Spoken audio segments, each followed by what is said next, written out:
কাজরি, তুমি তো জানতে পৃথিবীর সমস্ত ধার্মিকের মাঝে আমি একমাত্র কাফের।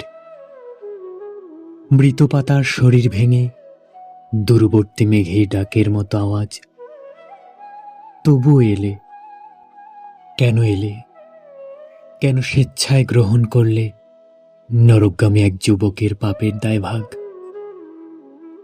বেদুইন শিকারীর মতো আমারও স্থায়ী তাঁবু নেই, নাবিকের ভাঙা কম্পাস, বানে ভেসে যাওয়া কুকুরের পাউরুটি, বৃষ্টিতে ভিজে যাওয়া প্রজাপতির লাশের মতন আমাদের জীবন।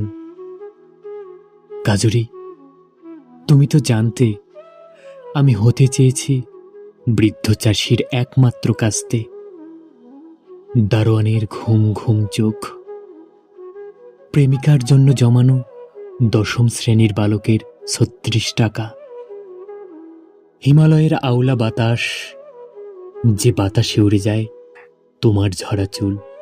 কাজরি, আমি সেই বাতাস না, হতে চেয়েছি সেই গুল্ম গাছ, যে তোমার চুল আমৃত্যু ডালে ধরে রাখে, ফোটায় প্রত্যলিকা, হৃদয়ের ভেতর সুপক্ষ রাত্রির ঘ্রাণ নিয়ে।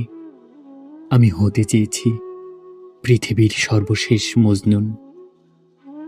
এসব জেনেও তুমি পান করতে চাইলে বিষাক্ত চুম্বন। জেনেছি ব্যর্থ প্রেমে মানুষ হয়ে ওঠে পরজন্মে বিশ্বাসী। দেখো আগামী জন্ম ঠিক তোমারে পাব। সনের ঘর, একখানা বিছানা, ওই জন্মে তোমারে পাব। মাঝে কোনো বাদ থাকব না, ভইলা যাওয়ার ফাঁদ থাকব না। কার শেষে জলদি ফিরে আসবো ঘরে, তোমার ঠোঁট থেইকাই নেব আমার তামুকের আগুন। দেখো পরের জন্মে ঠিক তোমারে পাব।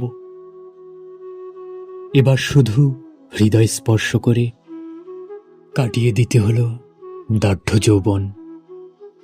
তোমার আমার তফাৎ না পাওয়ার দহন নিয়েও কেন এলে? কাজরি, এই দহনে কেন পড়লে নিজেকে?